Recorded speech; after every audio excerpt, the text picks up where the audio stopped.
Happy Thanksgiving, friends! Welcome to the first ever Thanksgiving marathon of the Whistler TV show. I'm your host, Mel, and first up we have Backfire, featuring Lon Chaney Jr. as Carl and Dorothy Green as Amy, originally aired on October 14th, 1954.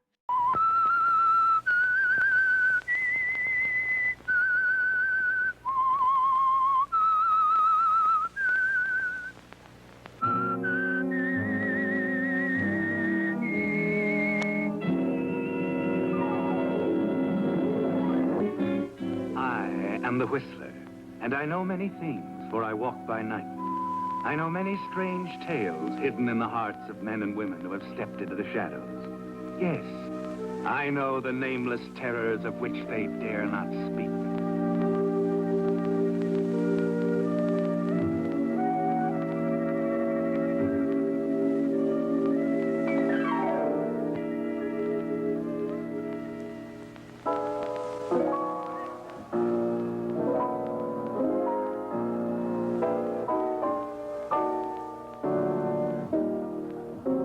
A few moments before, the music had seemed pure magic to Carl. Now it was discordant, meaningless, only heightening his despondency. And the thing that had worked the change, that had transformed magic into misery, was the thing Amy had said, tossed across the table to him as casually as it'd been a comment on the weather. So I'm sorry, Carl. I don't love you. I never did. Amy, what do you mean? Oh, really, darling. It isn't anything to look so serious about. But Amy... Please, Carl. Don't spoil the music. Besides, aren't you being a little naive? I love you. Is that being naive? Is that being stupid? Well, it doesn't make very good sense. Anyway, Arnold's coming home tomorrow, and that's that. What? He wired from San Francisco this morning. Aren't you just a little worried about him? Why? Oh. I see. Funny. Arnold has everything that the world has to offer. Money, success, and you. Thank you. It seems strange. Such a brilliant man could be so blind, both at once. Your son is very delight in telling him that. I'm afraid I couldn't afford to. Naturally. I think Arnold might resent it a little if he knew his chauffeur were romantically interested in his wife. And that puts me in my place quite nicely. It was meant to. Now, suppose you run out and get the car. I want to talk to the piano player for a moment. It's all clearly defined now, isn't it, Carl? And you're back in your place. You were too eager, anxious, too blinded to see that Amy was only playing a game, amusing herself at your expense. But it's all over now, isn't it? And everything is just as it was when you first came to the house a year ago, and her husband Arnold had hired you. That at least remains clear in your mind, doesn't it? Very clear. Carl, I think you'll work out just fine. I've thought for some time we should have a chauffeur. I understand you're a master mechanic and an excellent driver. That's right, Mr. Pearson. Of course, I'm hiring you principally because of Mrs. Pearson. Oh? Yes, she's a very impetuous woman. Inclined to be reckless. She's had 2 accidents now, rather narrow escapes. I'll feel much safer if she has a chauffeur. Well, of course. I may as well tell you this now, Carl. You'll find it out for yourself sooner or later anyway. Mrs. Pearson becomes upset very easily. Emotionally rather unstable. When she's troubled, she has a strange habit of taking the car out and driving like the wind. Well, I'm afraid I don't understand, sir. Well, neither do I, frankly. Somehow it seems to cool her down and quiet her nerves. I hope that with you here, she'll find some less dangerous antidote for these, explosions of hers. I'll drive Mrs. Pearson wherever and whenever she wants. Good. Then it's settled. The job is yours. Thank you, sir. As far as I'm concerned, a prison record means absolutely nothing. If a man is willing to profit by his mistakes, and you'll have every chance to make good. Thank you, sir. Yes, Carl, you're back in your place. Right where you were the day Arnold Pearson hired you. Fresh out of state prison. A whole year gone by. You've always resented Arnold, haven't you? Because he's so sure of himself. Because he has everything, and you have nothing.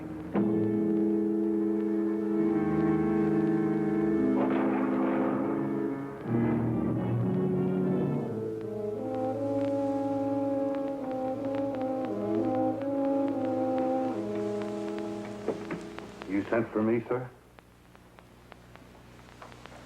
Yes. Sit down, Carl. Oh, that's all right, sir. I don't quite know how to begin.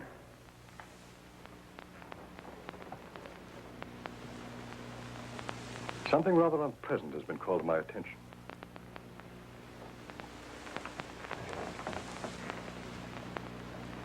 You've been with us more than a year now, Carl.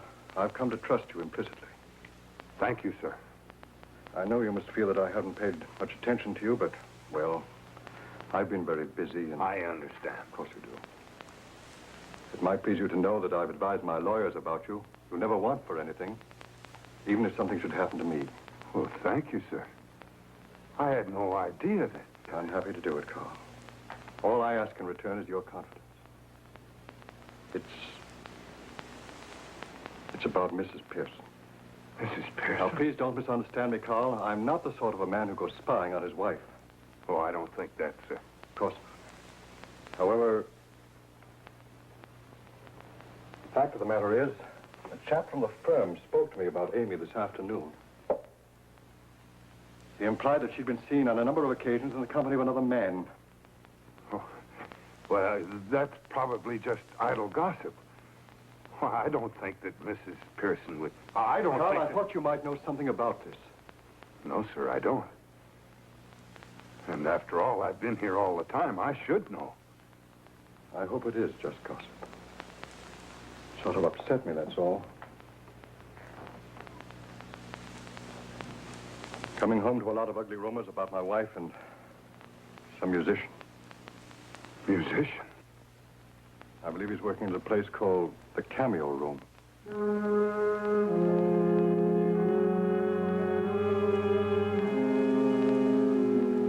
The information that Arnold Pearson has conveyed hits you like an electric shock, doesn't it, Carl? Makes you realize how Amy has used you. Explains with a very different reason all those evenings she had you spend with her at the Cameo Room. You're certain now that the reason was Terry Larkin, the piano player.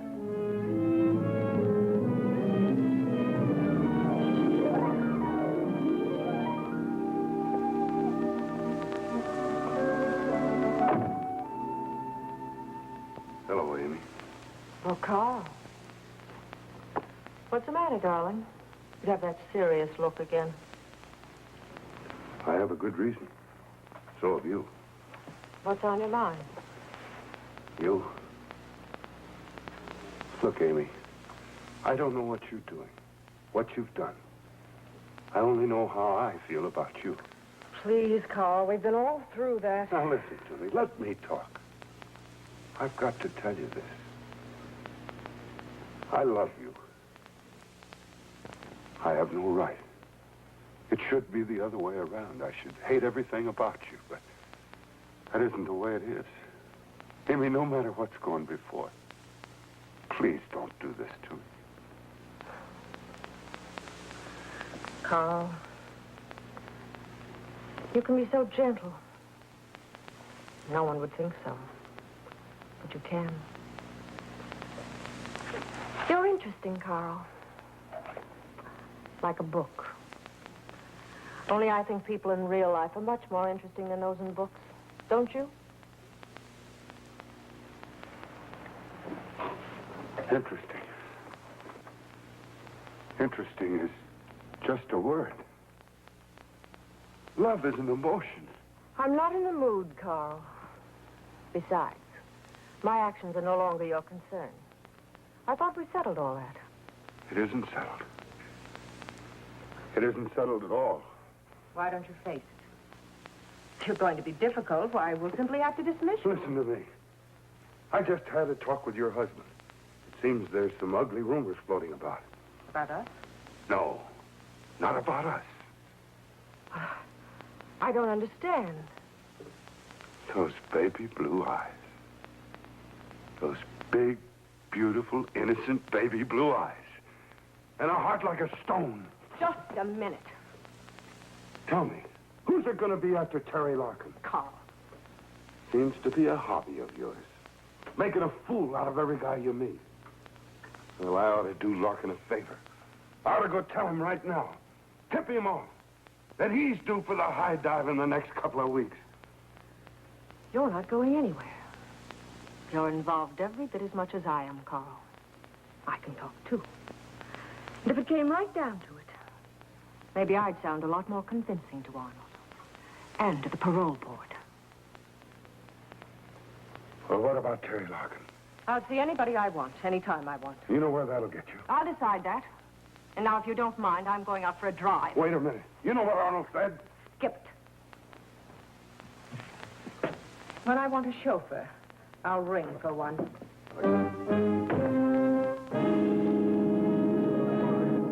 The break between you and Amy is out in the open now, isn't it? And in the week that follows, she makes that quite plain to you. Seems to enjoy every moment of it.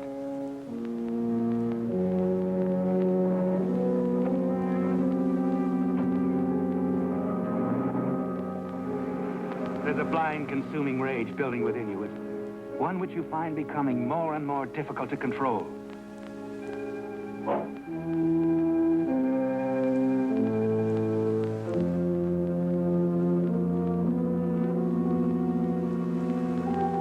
As far as Amy is concerned, you've simply ceased to exist, except to drive her to secret appointments with Terry Larkin. And it happens often, doesn't it? And all the while you're at her beck and call, to take her wherever she wants to go, and to say nothing.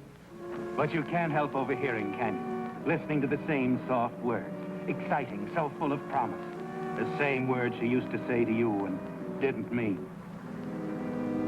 When she lies to Arnold about where she's been, you find yourself hating him, too. Because even with everything he has, he's a fool, just as you have been. She's done that to both of you, hasn't she? It's on your mind all the time, isn't it? Gnawing away at you, shaping thoughts in your brain. Thoughts that lead you to the conclusion that you're going to kill her.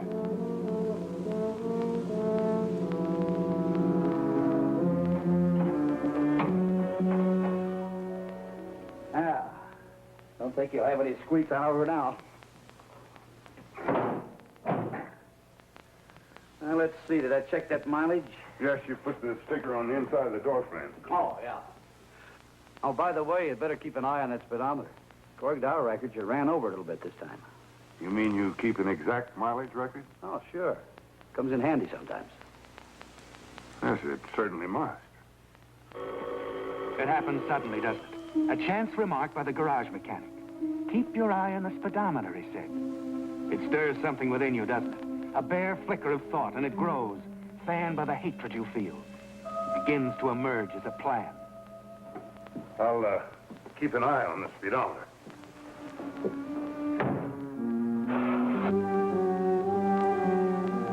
It's exactly 5 miles from the garage to the house. As the little figures on the speedometer drop into place, the separate parts of your plan start falling into place in your mind, don't they?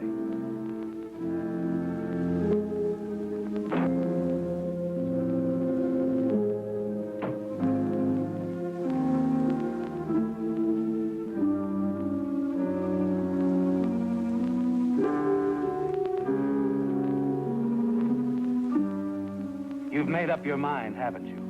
Know exactly what you must do, and you're certain you'll get away with it.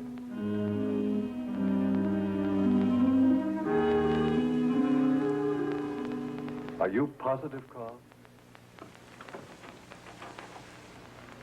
Absolutely certain.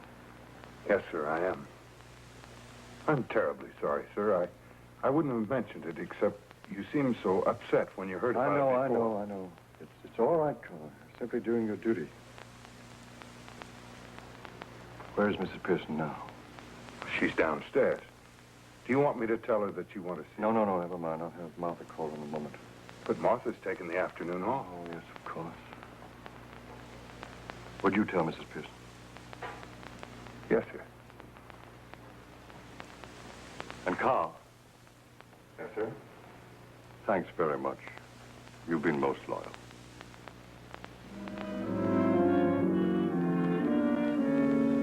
Your plan goes into motion immediately, doesn't it? Just as swiftly as you had intended it should.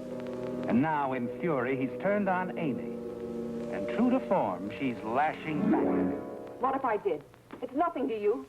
You've always been so wrapped up in your career, it's a wonder you even noticed. My career has nothing to do with it. Well, I don't care anymore.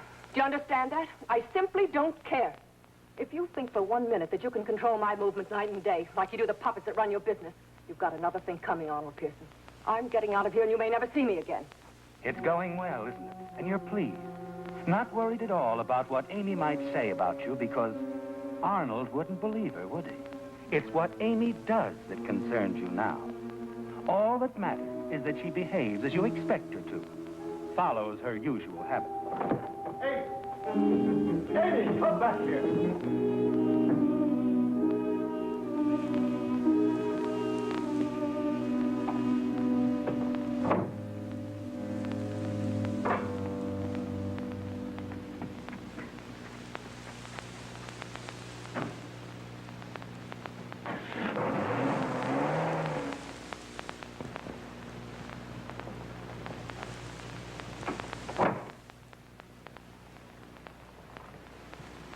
You, Carl. Yes, sir. She left in the car, didn't she? I was hoping you wouldn't let her do that. Mrs. Pearson does very much as she pleases. Now, wait a minute, Carl. Not only with you, Arnold, but with me, too. That's quite enough, Carl. You'll do well to drop the matter right here. Forget all about it. I'll attend to my affairs in my own... Going to do. Don't you know, Arnold? Haven't you any idea at all? It's the timing now that you're concerned with. And it's very important, isn't it? Yes. Your entire plan depends on the way things fall into place on schedule. If Martha arrives home from the movie before 8, everything is ruined.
Why didn't you find him?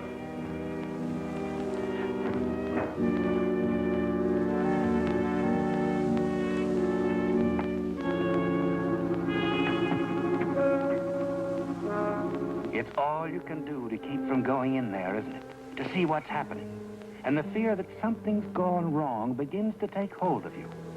And then... Carl! Carl!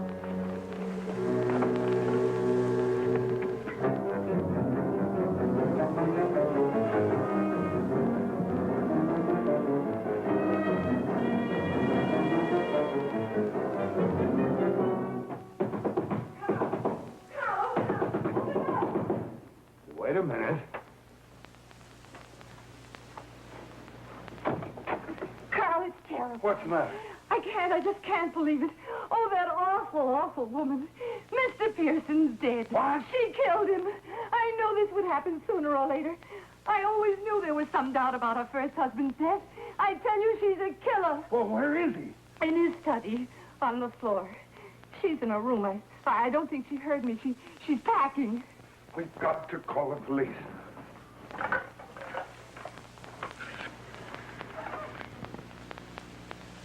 Operator, I want the police.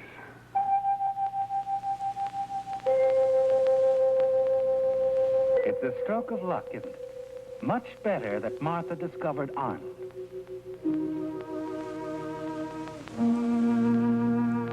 Hello, police? I'm calling from the Arnold Pearson home. I want to report a murder.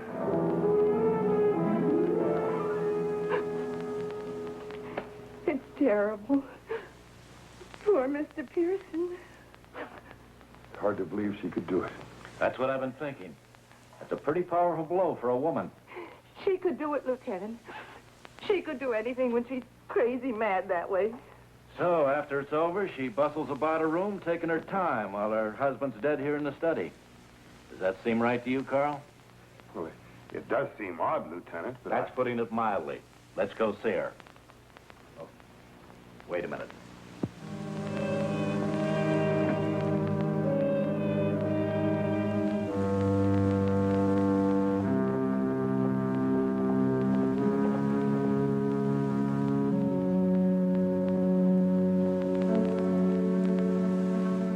Well, that changes things.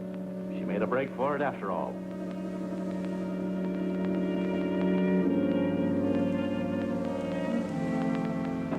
You've been a little foolish, don't you think, Mrs. Pearson? I have a right to do as I please in my own house. That's an interesting attitude for the moment. I think you might explain what this is all about. Why there are police officers all over the place. I was just about to ask you to do a little explaining. I haven't a thing to say. I see. Martha, you told me you were out of the house at the movie all afternoon. That's right. I just got off the bus a half an hour ago and walked up to the house. Then I ran out to Carl's rooms over the garage. All right. And you, Carl? it's like I told you. I'd had the car lubricated, drove home, arrived just before Martha. Then you were out with the car practically all afternoon. That's right. What did you say, Carl? I said I'd been out with the car all afternoon. I drove straight home. Nothing wrong with that, is there, Mrs. Pearson? Why, I don't know what to say. If there's any question, Lieutenant, you can check the mileage on the speedometer. Compare it with the service tag in the door frame. That's an idea. Now, Mrs. Pearson? Why, yes. Yes, of course. Carl's telling the truth. He was out in the car. I've been here all afternoon. Well, Mrs. Pearson, I hardly expected it to be this simple. You realize, of course, you're under arrest for suspicion of murder. Murder? What are you talking about? Your husband. He's right where you left him, Mrs. Pearson. I don't know anything about it. By your own admission, you and he were alone here at the time of the killing. Now, that's good enough for me, and I think it'll be good enough for a jury.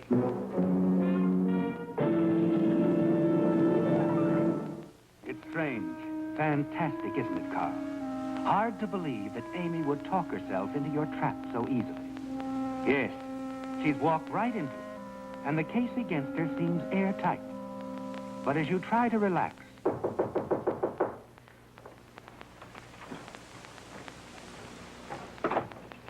Oh, hello, Lieutenant. Carl? Where is she? Down at headquarters. Oh, Carl, I suppose you realize that we know about your record. well, of course. But what's that got to do with this? I got a telephone call a few minutes ago that knocked me off my pins. Carl, are you sure you were in that car this afternoon? That you drove straight home? Why, of course. You can check the speedometer. We checked that, too. We went over the whole car, as a matter of fact. The whole car. So you drove straight home, past the corner of 89th and Fowler. That's the usual route, isn't it? That's right. The license plate's checked, too. There's just one thing the witness wasn't sure of. He thought there was a woman driving. Well, if you think Mrs. Pearson was in that car this afternoon, you're wrong. Just because somebody thinks All they right, saw. Carl. That's all I wanted to know. What made you think you could get away with it? It's pretty serious stuff, you know. And I think with that record of yours, they're likely to send you up for the rest of your life. Well, what are you talking about? Manslaughter and hit and run. That man you ran down at 89th and Fowler this afternoon, he died 2 hours ago.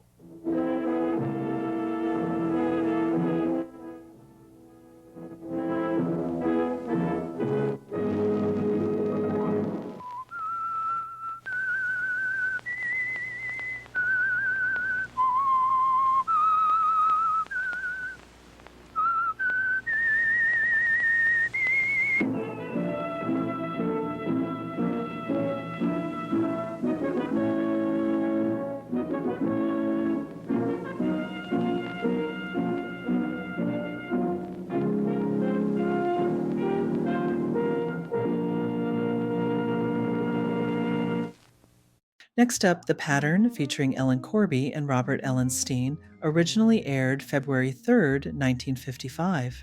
You'll remember Ellen Corby as Grandma Walton from the 1970s hit family show, The Waltons.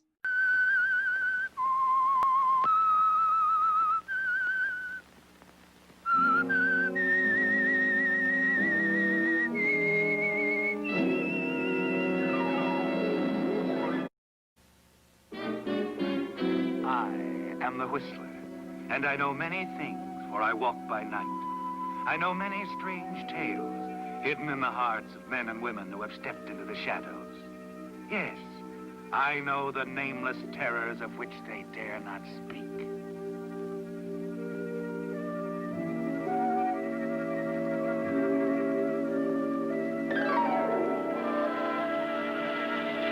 Medbury Street is in the middle of the city, yet it's very quiet there. And perhaps the quiet is due to the nature of the neighborhood, with its row of small, unimposing shops. Among them is the bookstore belonging to Henry Pettigrew. Henry is a quiet man, with a few old friends, such as Police Lieutenant Thorpe. And Henry is a man with a hobby. Cosmic establishes here why habitual killers frequently operate in a fixed pattern, so that they will have a connection of a sort with reality. You know, Henry, in my job, I have to spend most of my time catching criminals instead of theorizing about them. Now, look, what's in your mind? What are you building up to? All right. All right, I'll tell you. I was afraid you'd laugh at me. Now, have I ever, Henry? Look, these newspaper clippings. See what they are? Why, yes. We've got all the stories on deaths in the city for weeks. 1 month, to be exact. I'm not interested in all these clippings. What do you mean by that? Just these 6. I find them most unusual. Very unusual. An unsolved murder, 2 accidental deaths, a suicide, a disappearance, a hit and run. What's so very unusual about these? A map of the city, Lieutenant. As you know, all the streets in this area are in alphabetical order. Yes, go on. What's that got to do with these clippings? Well, notice when these deaths took place. The first took place on Ashton Street. The next death took place on Carl Street. The next on Elm. Then Gordon, Iris, Kirby. Don't you see? 6 deaths, 1 on every other street. And all in alphabetical order, A, C, E, G, and so on, huh? So what I've been thinking is, and I must admit, very seriously, is that perhaps this is an established pattern. Pattern? Well, you don't mean a pattern for death, Henry. Exactly, Lieutenant. If I'm correct, if this is a pattern in progress, then the very next street in order is M. M. Medbury. So that's it. So that's it, your own street. I can see why you're concerned. I knew you'd laugh at me. I'm sorry, Henry, but there are a lot of crimes in the city. In every city. Why, those are only a few of them. You know, with the sort of patience you've shown, you could apply a kind of a pattern or a mathematical design to almost any group of them. I know that. I can only repeat what Kozlek said. I know what Kozlek says. Are you suggesting this is all the work of one man? Why not? It wouldn't be the first time that a killer has worked according to a pattern. But, Henry, a lot of those stories you're talking about were accidents and suicides. I wonder, Lieutenant. Now you're beginning to worry me. I'm just trying to help. Sure, and thanks. Well, I've got to be going. I'll see you soon, Henry. And don't forget, M. Medbury Street. You better watch yourself, huh? He's amused, isn't he, Henry? You expected him to be. But you're pleased, proud of the little plan you've worked out. And you know you've impressed Lieutenant Thorpe in spite of his amusement.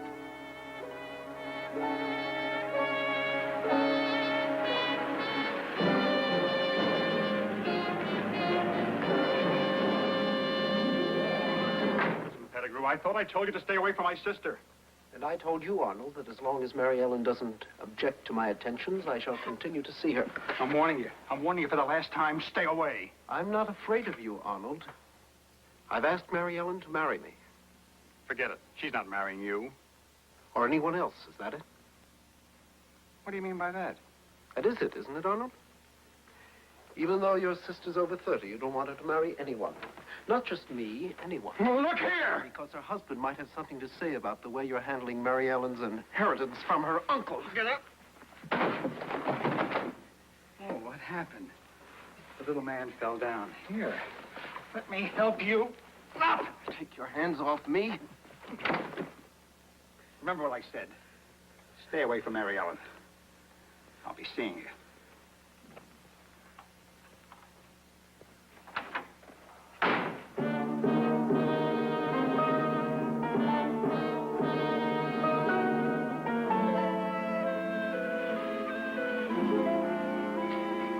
You know, I don't know what I'd do without this little park. It's been my friend for years. And I don't know what I'd do without you to talk to, Henry.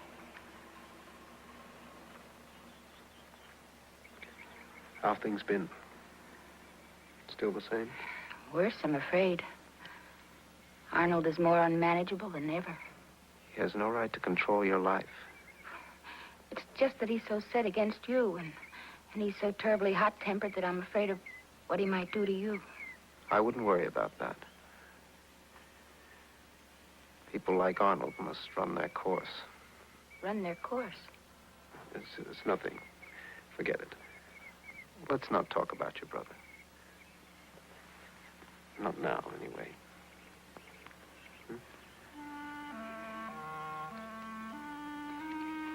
Henry. Yes?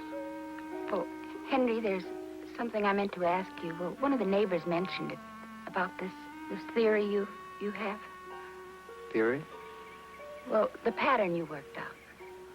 Oh, that. My pattern for death. The lieutenant likes to call it. Isn't it kind of silly? I mean, the idea that the next time it will be Medbury Street. Oh, no. It's not silly at all. I mean, things like that are very possible. Yes, Mary Ellen. It may be very possible that Medbury Street is marked for death. The quiet of Medbury Street is interrupted now, isn't it, Henry? Not violent, but the street has begun to stir with uneasy conversations as your theory spreads.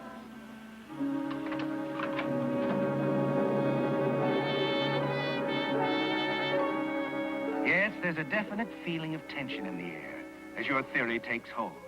Your idea that something's going to happen. It's working perfectly, isn't it? just as you knew it would when you first thought of the pattern for murder. The perfect cover-up. Henry.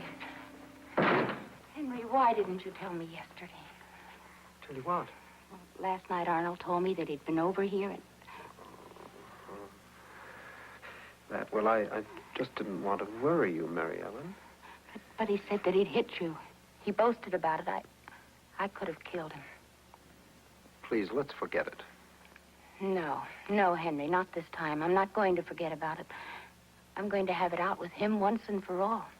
But listen, he'll just get more excited and... But Arnold can't go on ruining our lives. I'll find some way to stop him. I don't like you to talk like this. I don't want anything to happen to you, dear. But Henry, nothing will.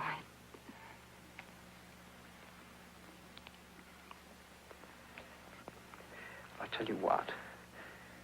I'll meet you tonight at our usual place and we'll talk about it. Oh, I can't go tonight. It's the club meeting over at Mrs. Lang's. That's right, I forgot. Wednesday. How about tomorrow? All right?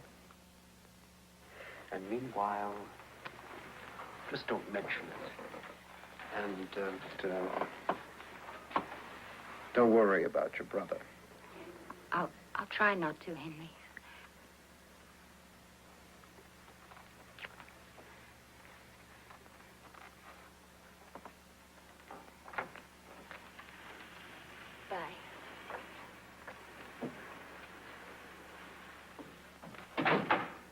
She'll be free of him soon, won't she, Henry? And you won't have to live in constant fear of what he might do to her. You know Arnold is a man of violent temper. And at a moment of blind rage, he could easily kill her. Or you. Tonight, with Mary Ellen away at her club meeting, Arnold will be alone in the house. Yes, Henry, you're certain the time is right for your pattern of death.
Yes, Henry, you know all about the theory of murder.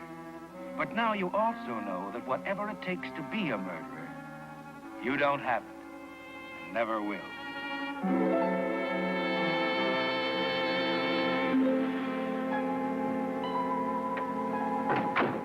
Morning, Henry. Oh, good morning, Lieutenant. Well, Henry, I guess I came to apologize. Apologize? For laughing at your idea about the pattern. You heard what happened? No. Arnold Fenway disappeared from his home last night. Disappeared? Yes. Arnold? Mm-hmm. And under mysterious circumstances, too. Yes, Henry, I guess maybe you hit something with that crazy idea of yours. I just don't understand it. The theory was all right in paper, but I never thought it would... How much do the people on Medbury Street know about this? Well, none of the details, really. No more than I told to Frank Ferris. You know, the druggist. How much did you tell him? Nothing more than that I'd figured something out, or thought I had, that there would be a death on Medbury Street before long. But nobody knows how you arrived at that conclusion. No. Why?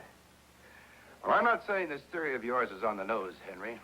But if you are right, there is a killer on the loose with a pattern on his mind. We don't want him to know that we know it. Oh, no, of course. Now, I want you to keep it quiet. I don't want any more talk about it than there's already been. All right. Well, that's all I had in my mind. I'm off to the Fenway house. Could I come with you? Mary Ellen and I, you mind? Not at all. Come on along.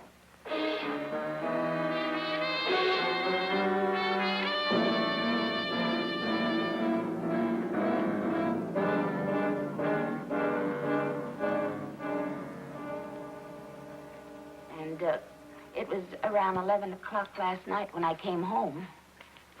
The lights here in the library were still on. I assumed Arnold was still working. I didn't want to disturb him, so I went directly up to my room. Miss Fenway, there's evidence of quite a struggle in this room. Are you sure you didn't hear anything at all last night? No, not a thing. Mm-hmm. You say you got home at 11 o'clock last night. Yes. What time did you leave earlier? Oh, it was just about 10 minutes of 8. It's only a few blocks to Mrs. Lang's house. The club meets at her house every Wednesday. You went to a club meeting then? Yes. Now, Miss Fenway, did your brother have any enemies that you can think of? Why, Arnold was hot-tempered. I guess everybody knew that. But I can't think of anyone that would resent that enough to... Oh, Mr. Cosgrove. Good morning. Lieutenant Thorpe, I telephoned Mr. Cosgrove a little while ago. I thought he might know something. Mr. Cosgrove, Lieutenant Thorpe, Mr. Pettigrew. Mr. Pettigrew, I hope I'm not interrupting. Naturally, I'm greatly concerned about all this. Arnold has always been a fine employee, and more than that, a friend. Mr. Cosgrove, what did Mr. Fenway do? Arnold's our chief accountant. I'm an executive of Abbey and Grant. I don't know whether you've heard of us, but... Yeah, I know, a brokerage firm. Right. If there's anything I can do to help. Mm-hmm. Mr. Cosgrove and Miss Fenway, I'd like you to make a list of all of Arnold's associates and friends. All that you can think of. You can check your minds one against the other. Oh, you want me to get her? Oh, will you please?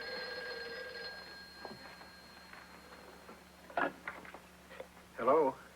How are you, Henry? Good. Good. Is Mary Ellen there? Well, she's rather busy right now. Could she call you back? No, she hasn't been ill. Well, I just wondered. She never misses one of our Wednesday meetings. And when she didn't come... Yes, I'll tell her you called. Goodbye.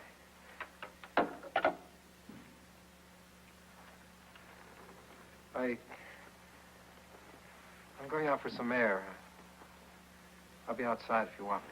That'll be fine, Henry.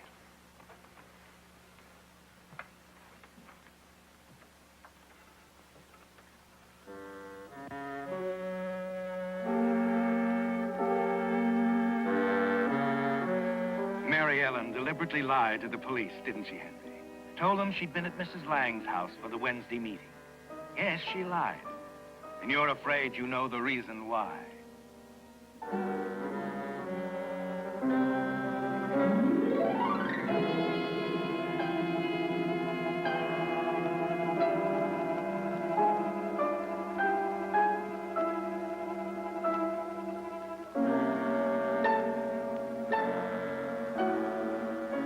Arnold's cufflink.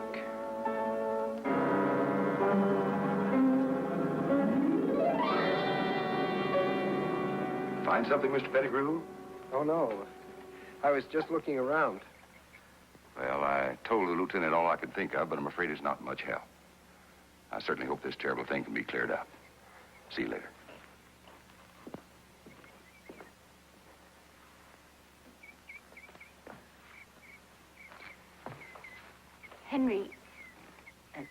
Henry, who was that on the phone?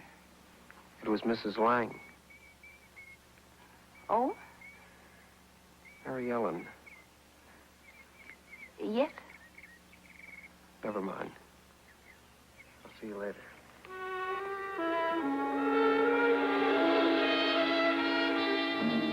Finding the cufflink makes it all terribly certain in your mind, doesn't it, Henry? And even more, Mary Ellen had every reason to drive her toward her grim action. Her decision that the only way to live her own life was to take another. But as sure as you are, you must still talk to her and make certain. Why did you tell him you were at Mrs. Lang's? I don't know, Henry. Well, where did you go? Arnold and I, we had a quarrel, and then I went out. Well, I started for Mrs. Lang's, but I was just so upset I couldn't go to the meeting. I just walked, trying to think. Well, where did you walk? I can't remember all the places, Henry. Finally, I decided what I had to do. I came back here, and I told Arnold that I couldn't put up with his interference any longer. He hit me. Oh, Mary Ellen. I was so confused and angry. I don't remember what happened. Suddenly I was walking along the river in a nightmare. Suddenly I was back here at the house. Mary Ellen.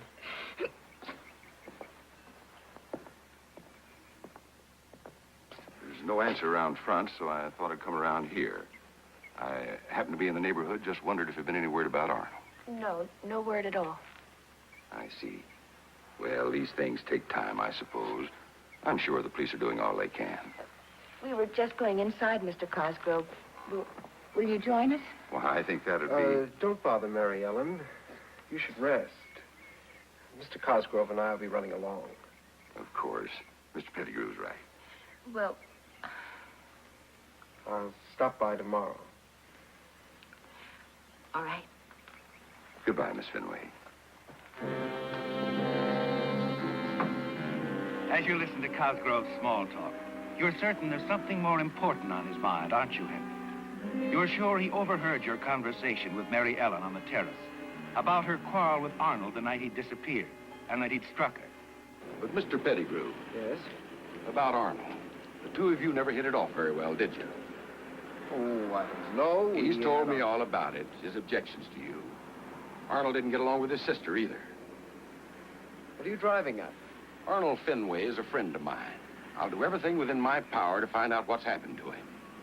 I understand that. Now, if you or his sister know anything about his disappearance... Are you insinuating that Mary Ellen had anything to do with it? I think she knows more than she cares to tell. So do you, and if you're trying to shield her... That's ridiculous. Is it? I wonder if the police would think so. Goodbye, Mr. Pettigrew.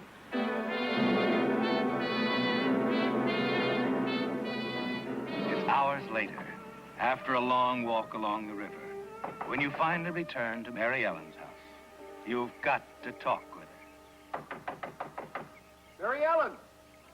She isn't home, Henry. What? Mary Ellen went out a few minutes ago. Oh. Thanks, Mrs. Grant. Henry, is Mary Ellen in some kind of trouble? I couldn't keep from wondering. About what? Well, as I put my cat out a few minutes ago, I saw a car pull up in front of her house. It was the police. The police? Yes, they came for her. I see.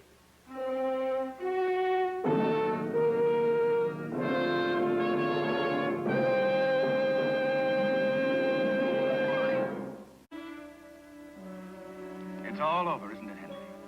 The police have taken Mary Ellen away. There's no doubt in your own mind either, is there? You're sure she's responsible for Arnold's disappearance. And you wonder what will happen to her. Hello, Henry. Well, Henry, I have some news for you. We found Arnold. What? Cosgrove told us the whole story a little while ago. Arnold tried to double-cross him and skip town. Skip town? With the company's money. He had it buried in a rose bed, dug it up the night of his so-called disappearance. The cufflink. He decided to use your idea to cover up his getaway. When he found out that Medbury Street was scheduled for the next crime, He decided to be it. And he staged the whole thing. A phony disappearance. And he's alive. Well, he wouldn't have been very long if it hadn't been for your alphabetical street idea. I don't understand. I admit I didn't take your idea seriously at first, Henry. But after Arnold's disappearance, I began to wonder. I decided to cover the next street just in case. The next street, Medbury, Norton, Olive. That's right, Olive. We covered it from one end to the other. 2 hours ago at the Olive Street bus terminal, we picked up Arnold with $20,000 of embezzled money on him. And Cosgrove kept saying that he was his friend. Arnold tried to double-cross him and skip town, but he wouldn't have made it. Cosgrove was right behind him with a loaded .38 in his pocket. Well, that about winds it up. Oh, incidentally, I've got a message for you. We brought Mary Ellen in to tell her about Arnold, but she's home safe now. And she told me to tell you if you had time. Oh, thanks. Well, Henry, you gave us a big lift on this one. I'd say you were quite a detective.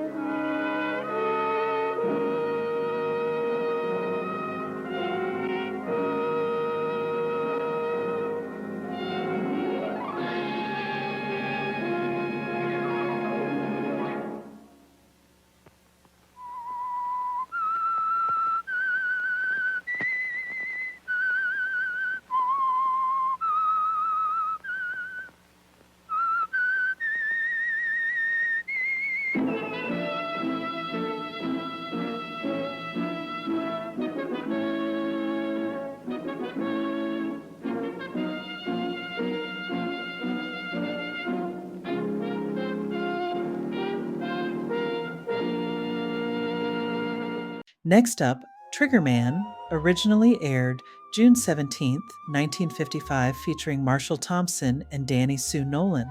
Marshall Thompson was married to his wife, Barbara Long, for 43 years and died in 1992 at the young age of 66. And now, Trigger Man.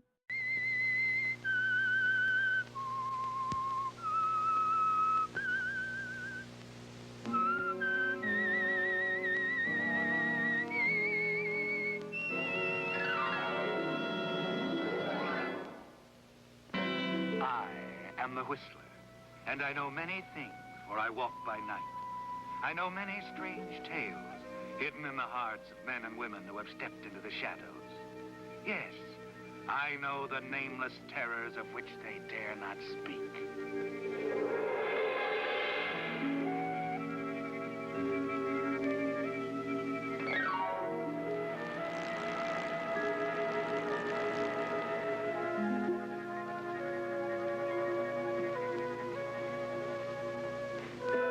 Martin was young, brilliant, and confident. But there were those who could not agree with nor condone his methods. Yes, David, more than one of your friends believe that you're betraying the profession, don't they? It's going to have to end sometime, Martin. Has to be a payoff eventually. Oh? What are you babbling about, Lieutenant? Give it. You know, sometimes I'm sorry I'm on the force, fooling around with small stuff like murder, when I could be doing great work like you. Upholding the rights and defending poor, innocent guys like Branch Morgan. There's going to be another lecture? If so... I know. You're not interested. That's right, I'm not. I got a tip for you, Counselor. About cops. Don't give us the brush off, because one of these days you're going to need us. Really? Guys who play palsy-walsy with the big racket boys usually do. Look, I like you, Dave. You're a good kid. And you got a nice family. Why don't you drop Branch Morgan? And why don't you mind your own business? Haven't you worries of your own, Radigan? Okay, sorry. Jury's come back in. Like to hear the verdict? Well, pretty sure of yourself, aren't you?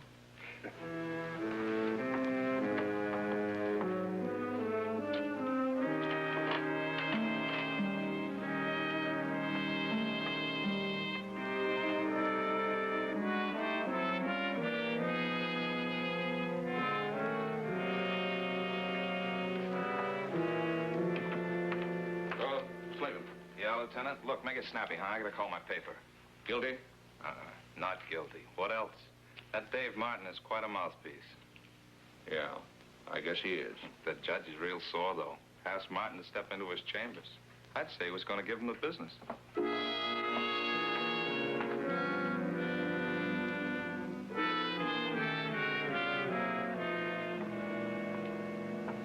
Well, Your Honor, you said you wanted to talk to me? Yes, I wanted to compliment you on the way you handled the case for Branch Morgan. I did my best. It was more than enough. And is that all, sir? Mr. Martin, I know this is none of my business, but there's something I'd like to caution you about. Oh? You show a lot of promise. There are great things ahead for you if... Well, I don't like to see a fine young man like you mixed up with an out-and-out criminal.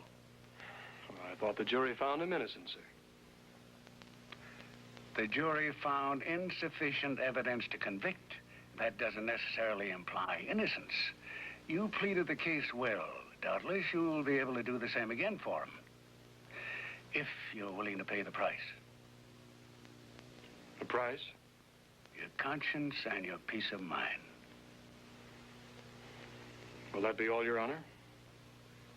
Yes, that's all. Very well. Good day, sir.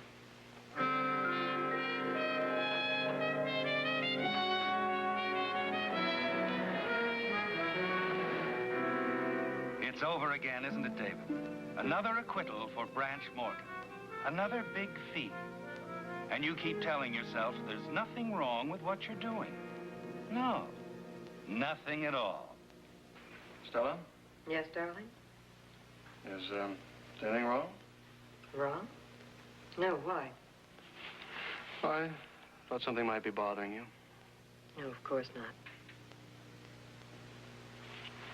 Thought you'd be happy about the way the case turned out. You can buy that dining room set now. Yes. Yes, we can.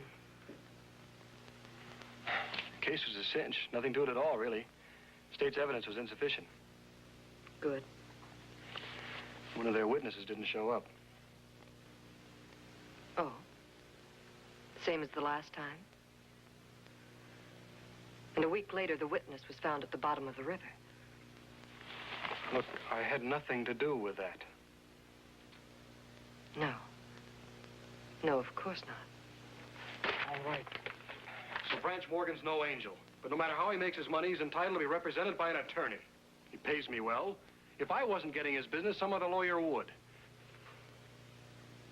A lawyer isn't a criminal just because he defends one, is he? You're defending yourself now, aren't you? No, we're not going to go through all that again. I've told you 100 times. Get it. Hello. Hello, Branch. What? Oh, that's too bad. Of course, I'll be glad to, Branch. Yeah, I'll do it right away.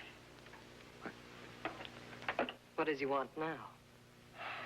Wants me to pick up a friend of his, Fred Williams. His brother was hurt in an accident. Oh, Dave. That's a shame. Now, Branch isn't good at this sort of thing. Wants me to tell him, drive him to the hospital. Of course, darling. I won't be long.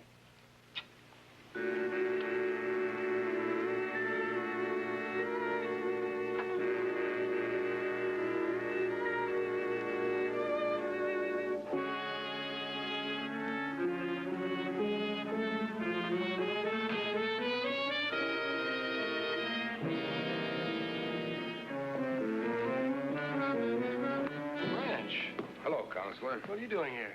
Oh, a little business deal. All right, Williams, get in the car. No, Branch. No, please. Said get in. Look, give me a break. I'll leave town, I swear it. Sorry, Williams. Branch! All right, let's get out of here. You can't. Yeah, now let's go.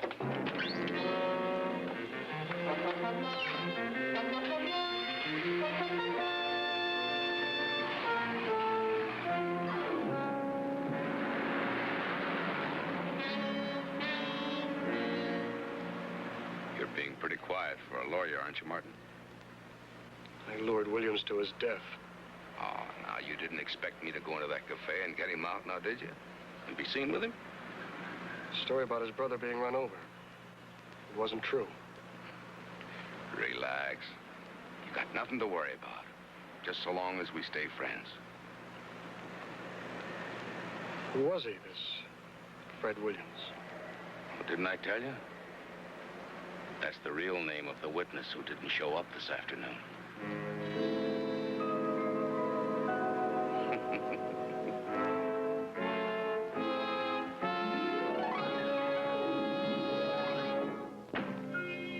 Well, David, you've discovered something, haven't you? The judge, Lieutenant Radigan, even your wife, Stella, tried to warn you. But you couldn't understand until now.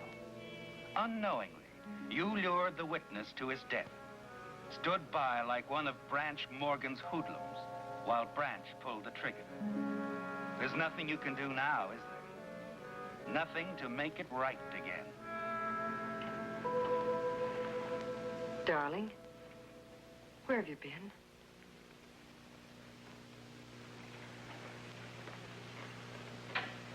It's past midnight and I've been worried sick. Oh, I'm sorry, Stella. I just had a little business with Branch. The man who was hurt, how is he? What? The man who was hurt, how is he? Oh, he'll be all right. Dave, is something wrong? No, nothing's wrong.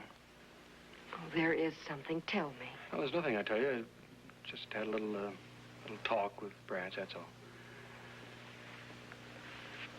All right, Dave. I'm sorry.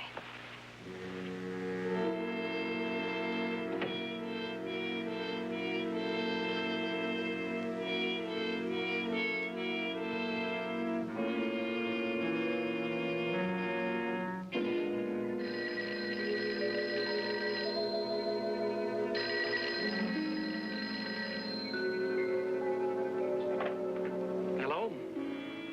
Branch, what? Look, this early? What's so important that you have to see me right away? What? Yes, I'll be there. What is it? What in the world does he want at this time of morning? I've got to go, Stella. They just booked Branch on suspicion of murder.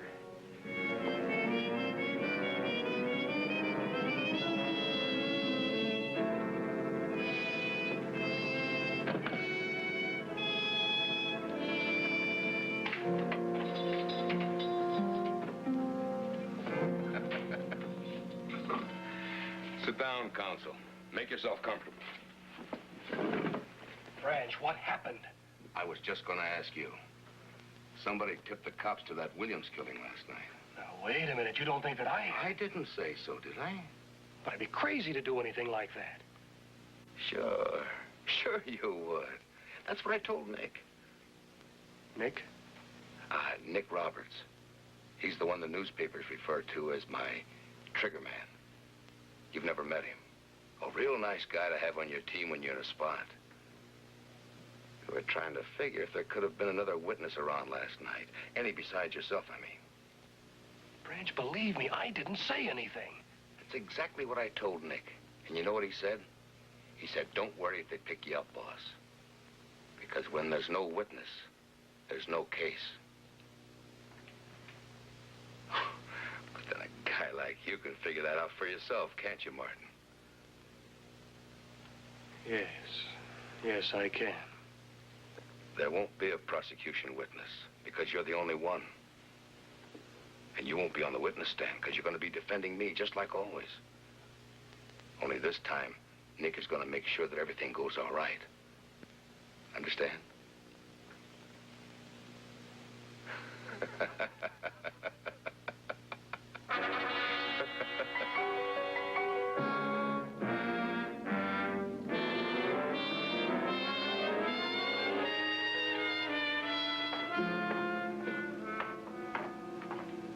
Hello, Martin.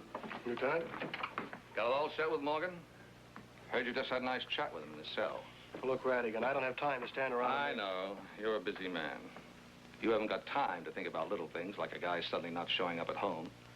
The police trying to explain to his wife how come he stopped a couple of bullets because he knew too much. Skip it. What does your wife think about that? Look, leave me alone, will you, Radigan? You're playing with dynamite this time, Sonny. Your friend Branch knows all the chips are down. Whoever put the finger on Williams is the guy who's going to hang him. And this time, so help me. the witness isn't going to disappear. What are you getting at? You got to take your choice. I still think you're on the right side, only you don't know it yet. But you'll come through for us. You know enough about this guy's story to hang him. Got it all figured out, have you? That's why I'm putting a tail on you. He's gonna watch you day and night, and if you know what's good for you, you won't try to give him the slip. Is this for my protection, or...? Just like I said, Martin. This time, the guy we think is an eyewitness isn't gonna disappear.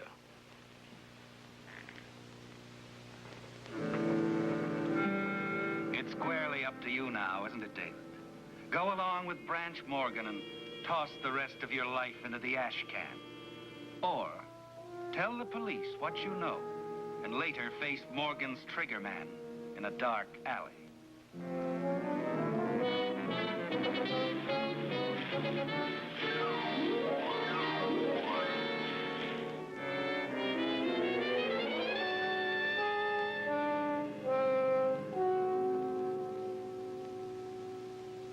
Dave, Hmm? what are you going to do about Branch Morgan, I mean? He's my client. I've got to defend him. Do you? Of course. Why? You know he's guilty. I don't. Why must you get yourself involved in this thing any further? You have a right to turn him down. He doesn't own you, you know. Stella, please, will you forget it? You're an accomplice. If you defend him, you're as guilty as he is. Look, will you forget it? Dave, where are you going? I'm going out.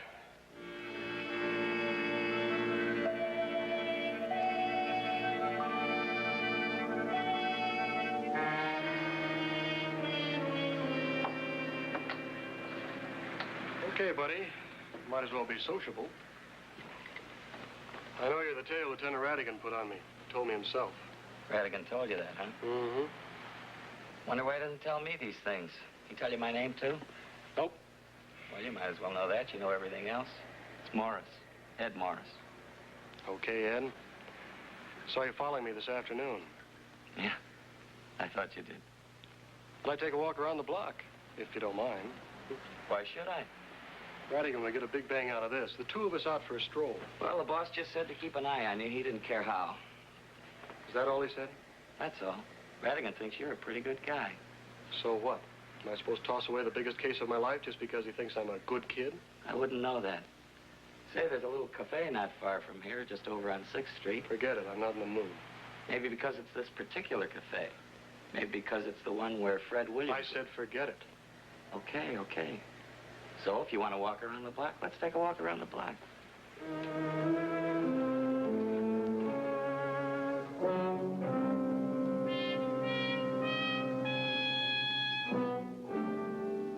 You're on a one-way street, aren't you, David? A blind alley. And you've got to go along with Branch Morgan. It's more than a matter of right and wrong, isn't it? Yes. It's a matter of life or death. And so you spend night after night at the office preparing the case, anticipating points the prosecution is certain to bring out, making another sure thing for Branch.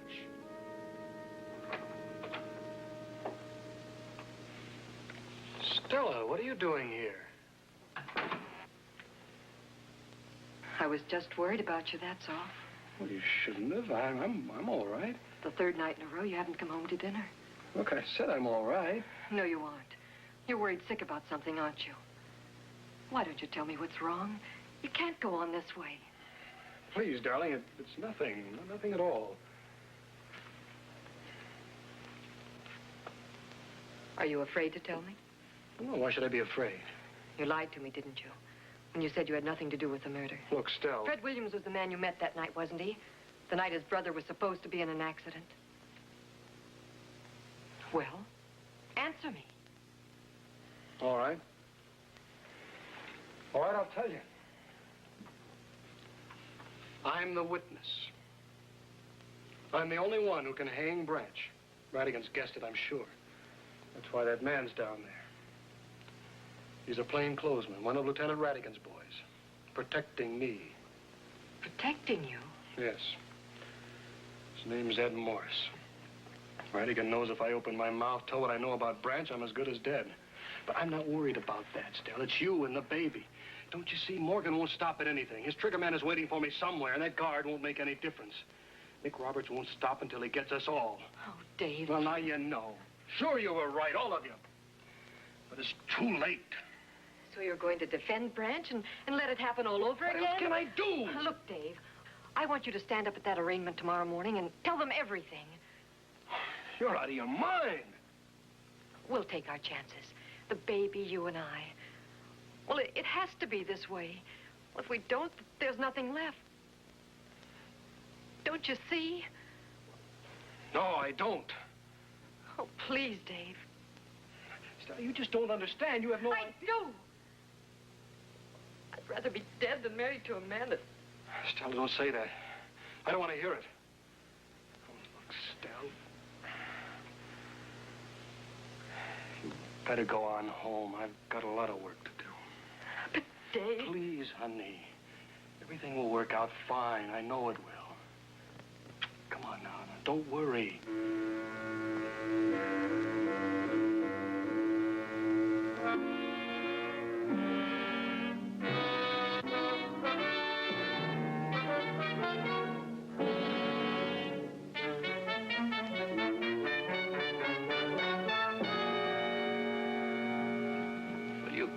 I'm the one that should be worrying. Okay. Arraignment set for 1, isn't it? Here. Have a cigarette. Relax. Still got a half hour yet. Still pretty sure of yourself, aren't you? What do you mean? I mean, it's in the bag. You get bail for me? Yes, I'll get bail for you, Branch. That's fine. That's just fine, Martin. You know, you and I are going to do big things together. You're a smart boy. Branch, what if I told you that this was going to be the last time? What? That if I get you out of this, we're all washed up. What do you mean, if? All right, when I get you out of this. How long you been thinking about this? I don't know, it's just... Look, Martin, you don't just run out on a partnership. Not one like this, anyway. Not when a guy knows as much as you do. I'm not going to talk if that's what you're worried about. Who's worried? So, this is the last time if you want it that way. Of course, you won't be able to take any new cases either.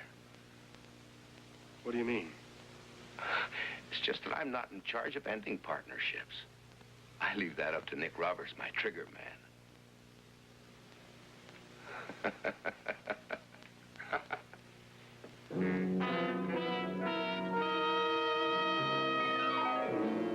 You're hardly listening to the statement of evidence from the prosecution, are you, David?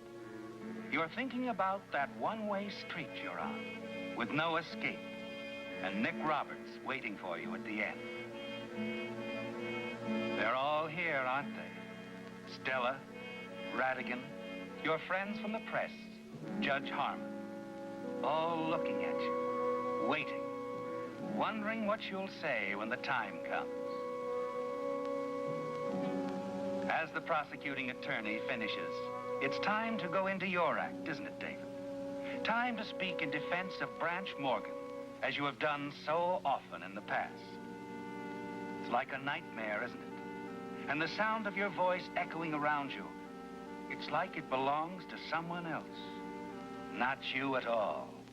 May I remind the court that the so-called evidence presented by the prosecution is neither circumstantial evidence nor is it direct evidence. It is nothing, gentlemen, but suspicion. Suspicion based on the fact that it is alleged my client had ample and sufficient motive to seek the death of Fred Williams. Williams' connection has yet to be demonstrated to the satisfaction of either the state or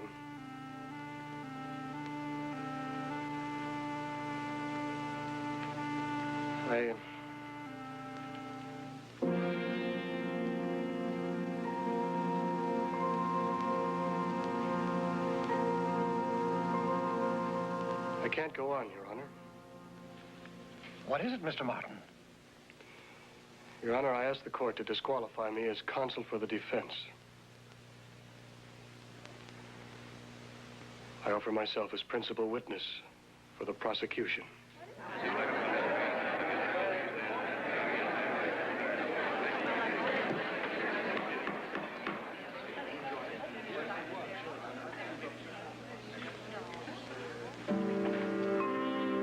It's a new world, isn't it, David? And there's a different feel to the sidewalk under your feet as you start home that night after filing your statement with the district attorney's office. Hi, Martin. Oh, hello, Ed. Missed you when I left the hall. I was around, don't worry. Looks like you got quite a job on your hands now, doesn't it? Yeah, I'm ready. That was quite a thing you pulled this afternoon. I thought Morgan was going to pass out in his chair. You know, Ed, now that it's all over, I'm not scared anymore. Yeah. They sent 2 men along with your wife's stakeout at your house. Yeah, I know. Come on, get in. Hold it. Now, Counselor, if you don't mind, let's take a little ride, huh?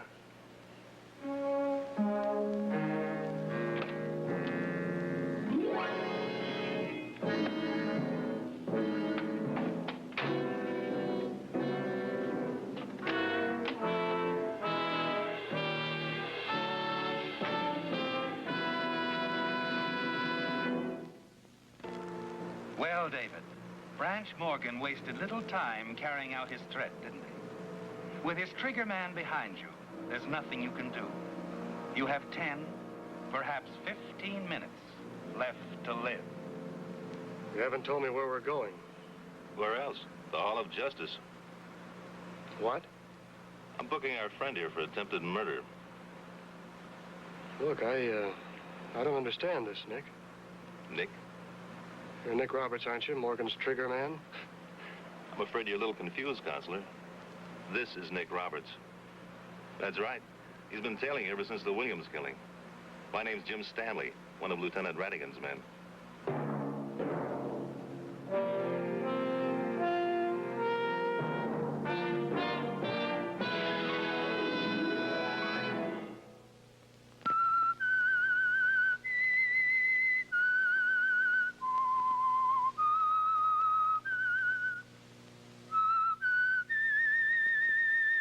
Broderick Crawford uses his fast-talking tricks to become a corrupt politician.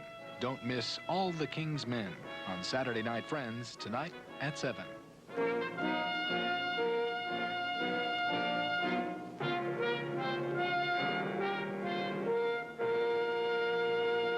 Next up, The Other Hand, originally aired March 23, 1955, featuring John Howard, Dorothy Green, and Danny Sue Nolan. Dorothy Green began her acting career on stage at the Pasadena Playhouse before moving into TV and films. She passed away in 2008 at the age of 88. Here's The Other Hand.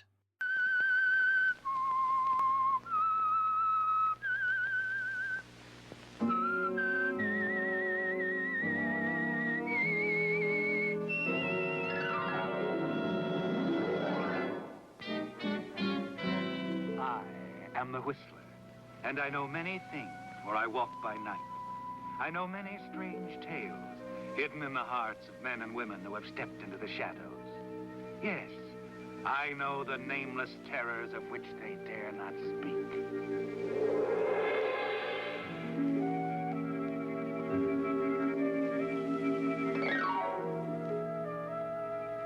It began simply enough, a quiet sanitarium. The kind of place where tired businessmen would check in occasionally for a much-needed rest.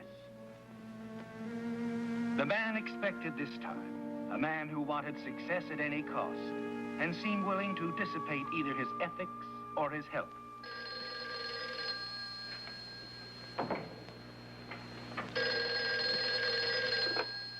Hello? Oh, Dr. Grosvenor, this is she. Yes, we had everything ready for him. A room on the ground floor overlooking the garden. Yes, he'll have complete quiet. No telephone calls. I understand. Just a moment, please. Yes, sir. Oh, I'm Clint Markham. Oh, Mr. Markham. I'm talking to Dr. Grosvenor on the telephone right now. He just arrived, Doctor. Would you like to talk to him? Yes. The doctor would like to speak to you, Mr. Markham. Hello, Grosvenor. Of course I'm really here. I know when I'm licked. I woke this morning tied up in a hard knot. Yes, I'm aware of that. Certainly. All right, thanks. Goodbye. Well, that's that. I suppose the entire staff is well informed on the nervous condition of my stomach. Well, Dr. Grosvenor was rather explicit. Yeah, I thought so. Well, suppose you show me to my cell. Cell? Oh, right this way, Mr. Markham.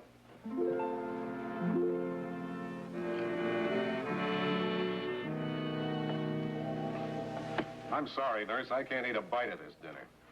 Take it away, will you? You just got the first day jitters, Mr. Markham.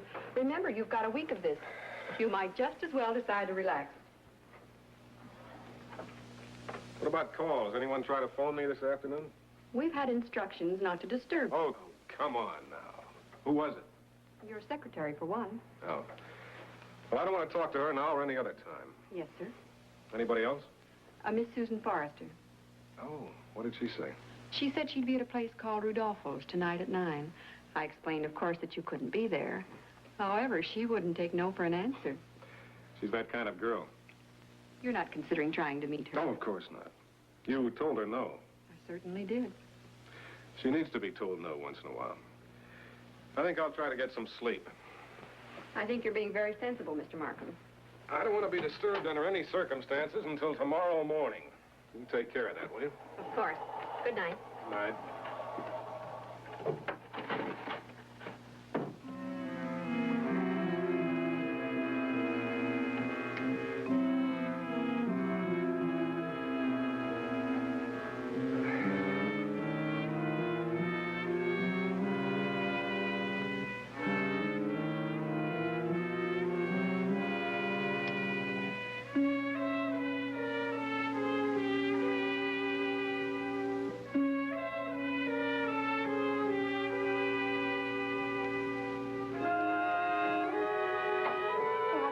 Mr. Markham? Not too well. He wouldn't eat any of his dinner. He said he wanted to sleep, and he asked that he not be disturbed until in the morning. Well, I promised Dr. Grosvenor that Mr. Markham would have a complete rest. He'll be feeling better in a few days. I hope so.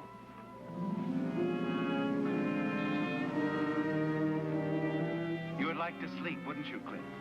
But your mind clings to thoughts of Susan Forrester. It was ridiculous of her, wasn't it? Expecting you to leave the sanitarium and meet her. Yes, Clint. Completely ridiculous.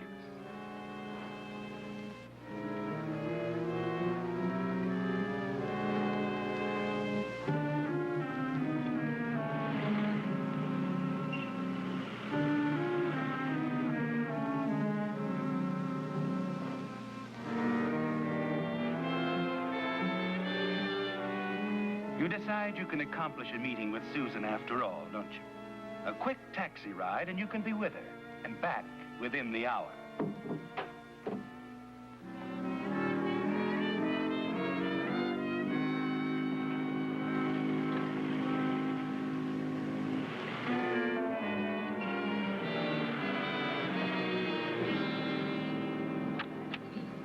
Your picture will be ready in 10 minutes.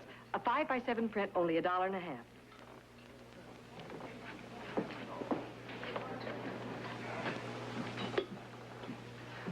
Oh, good evening, sir. A table for one? Oh, I'm meeting someone, thanks.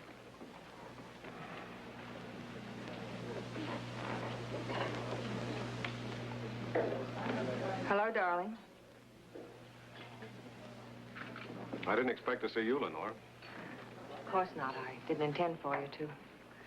Join me? Sorry, I have an appointment. She'll be late. She always is. How did you know? Miss Forrester came by the office to find out where you were. She called from there. Coming? I told you I'm busy. Clint, I don't want to make a scene. All right.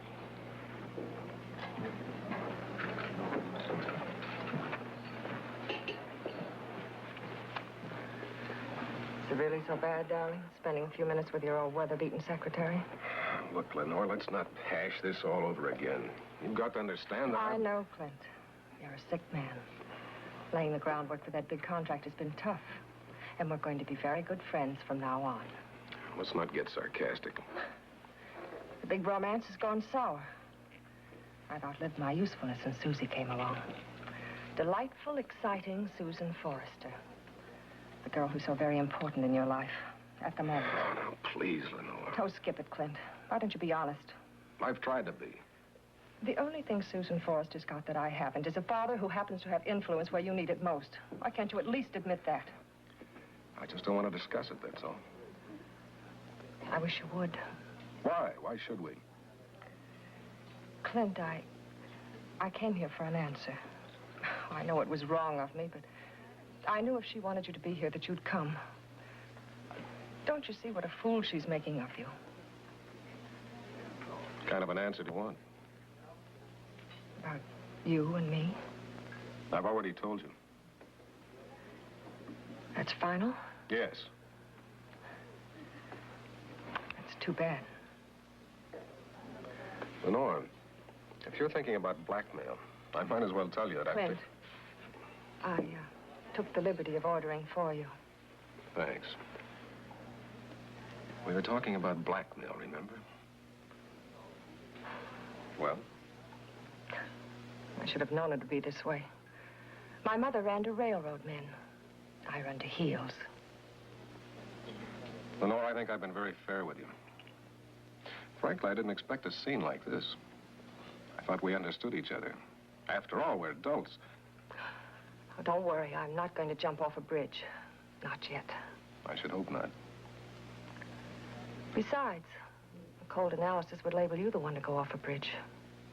Oh, you'll do this again, Clint. To Susan when you can afford to, and then to little Miss whoever you happen to meet. Lenore, you're talking like a sophomore. Now, really, this isn't solving anything. No, I guess not. Interesting, though, that you're aware of the trouble I could cause. A well-placed word in the right quarters. Suggesting a re-examination of some of those double-dealing vouchers and affidavits you signed last year, and... Looking for a cigarette? Yes, I seem to have run out. Have one of mine. You seem to need it. Your picture will be ready in 10 minutes. A 5x7 print, only $1.50. No, not now. I don't want any souvenirs of this. Clint, wait a minute, Yes? Nothing. I think I'll get some of my own brand. Do you mind?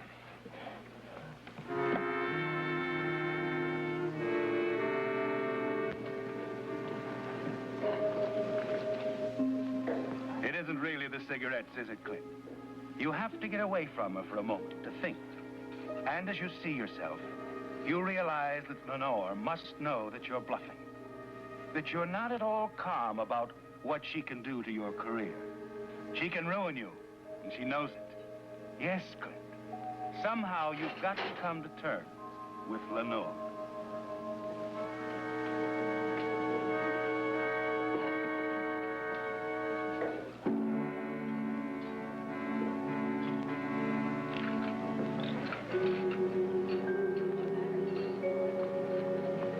Going so soon, Lenore? Yes, I really have to run, Clint. Well, let me take you home. No, you'd better wait for Miss Forrester. Well, Lenore, we have a lot to talk about.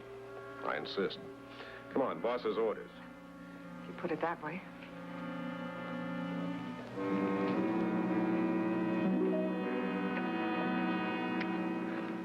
I don't see why you have to come in, Clint. I've already told you. You haven't told me a thing. I'm not a blackmailer. I'm not interested in money or anything else. Is that clear? Sure. I just don't believe you. Clint, will you please go? My roommate will be coming home any minute. Hello? Marty, Well, I can't discuss it now. Yes. All right, later. Not a blackmailer, huh? Oh, don't be ridiculous, Clint. That was Marty Davis, wasn't it? Your reporter friend? He is just a friend. Oh, sure. One who'd do anything for you, including using that cheap column of his to point his finger at me. I thought you'd be a little more subtle, Lenore. You're wrong, Clint. Didn't you hear me? I said... I heard what you said. It won't work, Lenore. It simply won't work. I wish you'd leave, Clint.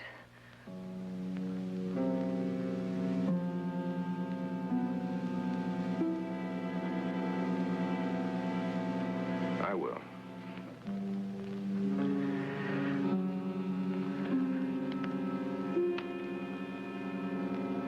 In a minute.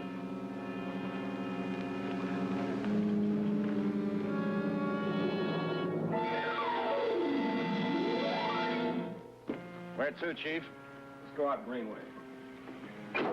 How far? I'll tell you when I get there. Right. It's over, isn't it, Chris? Everything with Lenore. And at last you feel safe. All you must do is leave the cab a few blocks from the Oakdale Sanitarium. Get back inside without being seen. There'll be nothing to connect you with the death of Lenore Rawlins. You're confident, aren't you? Unafraid. Don't mind an even more agonizing pain than usual in that nervous stomach of yours. And then you remember something. Stop. Stop the cab.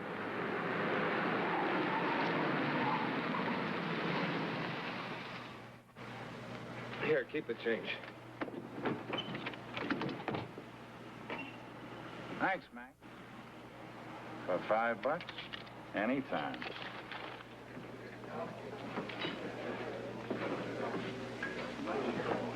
Excuse me, miss. I'm looking for the girl that takes the photographs. Carrie?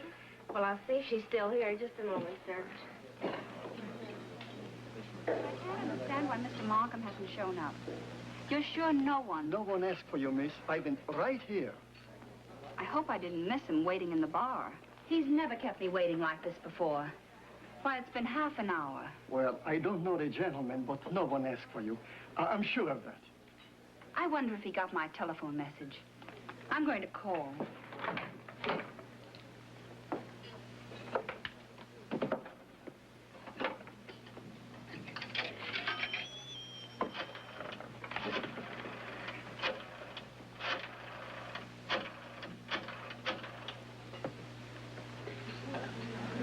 Hello? Oakdale Sanitarium? This is Miss Forrester calling again. I left a message earlier this evening for Mr. Markham. That's right. No, I don't want to leave another message. I'd like to talk to him. But you'll have to get permission. When will the supervisor be back? 5 minutes? All right. I'll call back in 5 minutes.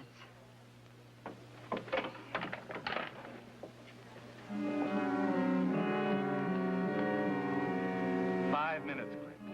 5 minutes before Susan calls the sanitarium again. Talks to the night supervisor. She's a persistent girl, Susan. Used to getting her own way. And supposing she convinces the supervisor that a call should be put through to your room.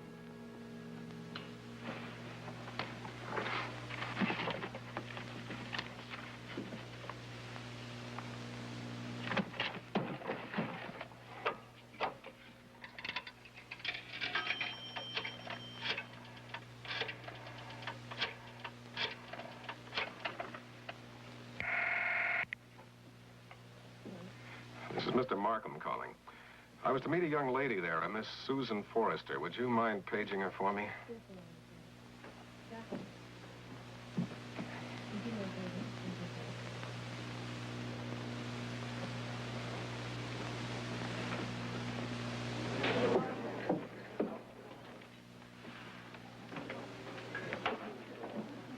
Hello?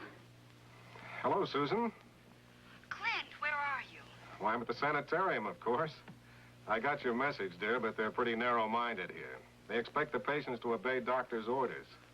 You're as well as I am. Well, Grosvenor doesn't think so. Tells me I've got to rest. But I wanted to see you. I appreciate the fact that you wanted to see me. I want to see you. But there may be something in what they say. Anyway, let's put up with them for a while. We'll make up for it. Do you miss me? Of course I miss you. I'll call you the day they let me out and you can drive out. If it isn't soon, I'll jump out the window, I swear it. Oh, don't do that. As long as you're there, you may just as well take advantage of it. But please don't forget to call me now and then. Oh, I won't, dear. Yeah, in the meantime, you better not bother them. They're awfully busy. Good night, Susan. Good night, Clint.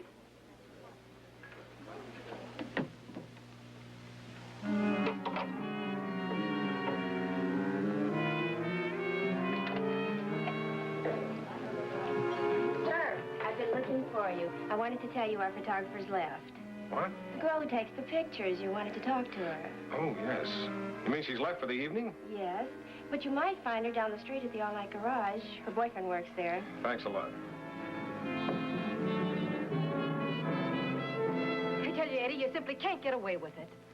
I'm not trying to get away with anything, Terry. Well, don't tell me she has to come back that often. Why, she's been in here enough times for a whole new motive. Please, miss. Excuse me. About that picture. Look, mister, I'm off duty. I've got a private life, too. I know. Anyway, I don't remember any pictures. Well, it was a Rodolfo's. I was sitting there on a table Look, with the... Mac, if this is a gag to meet Terry, you better know I still love the girl. You better get along. Look, it's nothing Anyway, like... nobody wanted any pictures tonight at Rodolfo's. All they said is what he just said. Get lost. I know, but you did snap one. Now, look, I was sitting there with a redhead. A redhead? Well, don't trust her. The girl that comes in here in the convertible's a redhead, too. Ooh, I could wring her Now, neck. please, miss, try to remember. Wait a minute. A redhead? Yeah. Rodolfo's. Yeah, she took the picture when you left the table. She took it. Well, she paid me for it, ordered it delivered to her apartment. It's probably there by now. Delivered.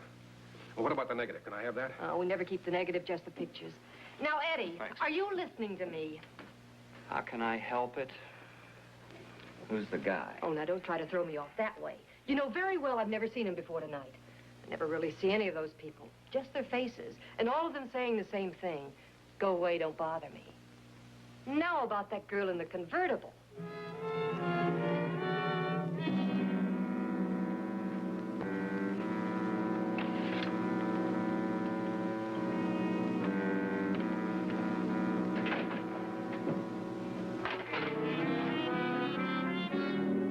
She must be quite a pal to barge in on her like this. Oh, Nora's a dream. You'll love her. Careful, isn't it? Maybe she is asleep. Come on in, Fred.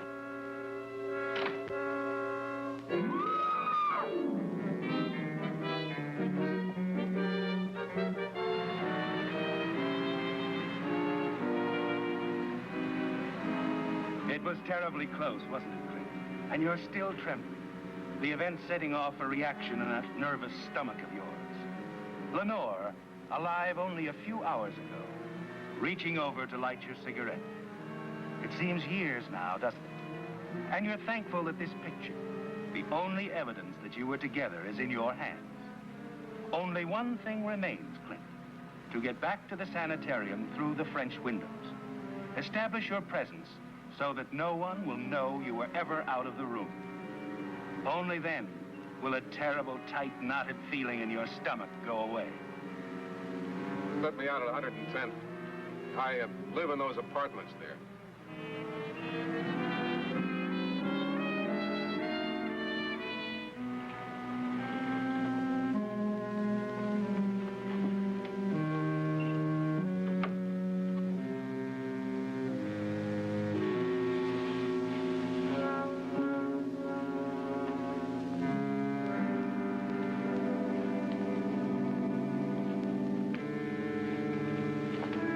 Yes, Clint, safe now. But you still can't completely let down. The terror of the past hours are still with you. You can't forget it. Can't forget anything that happened.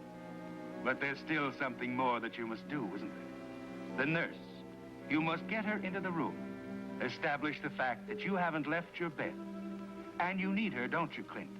Because you can finally admit to a terrible pain in your stomach and a feeling of raging thirst.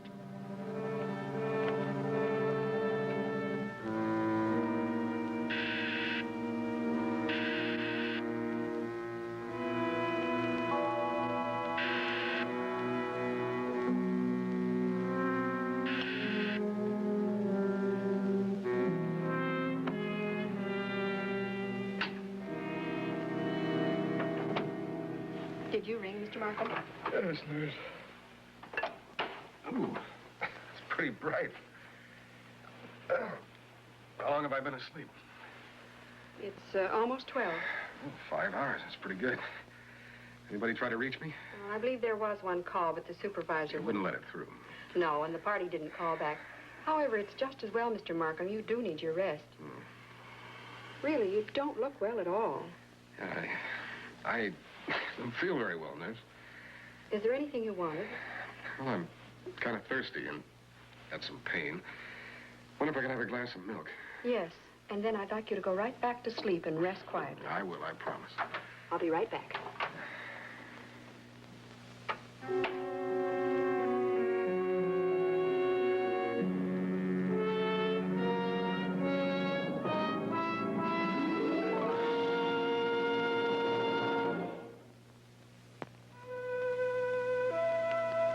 Yes, Clint. Safe in your sanitarium room. And no one knows that you were ever out of it. And the only thing that could possibly connect you to the murder of Lenore Rollins is the picture taken by the nightclub photographer. The only evidence. And it's yours.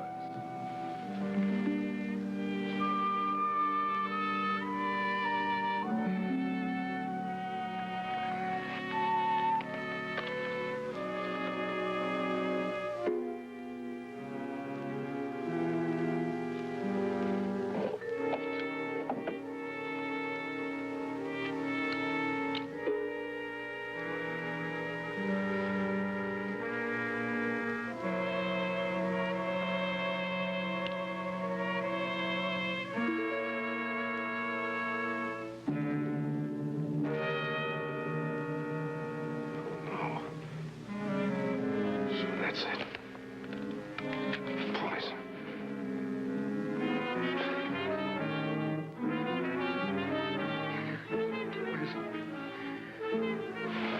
Nurse!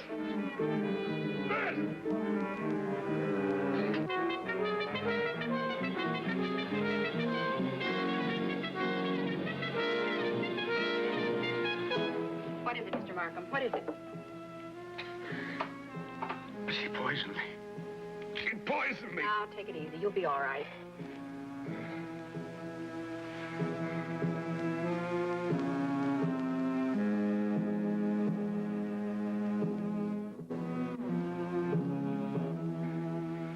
Mr. Markham. Mr. Markham.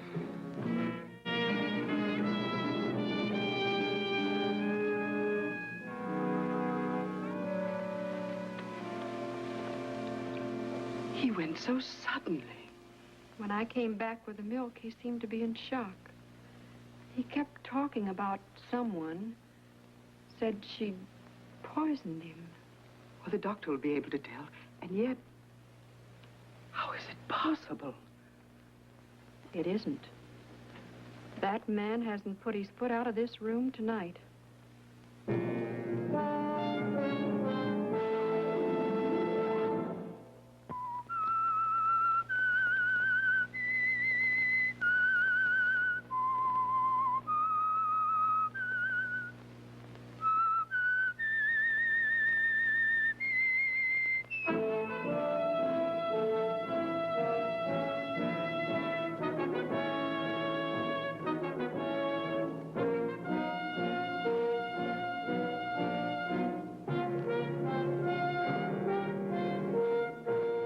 Thank you, friends, for sharing part of your Thanksgiving weekend with me and this 2-hour Whistler binge. I love spending time with you all and bringing these forgotten gems back to life.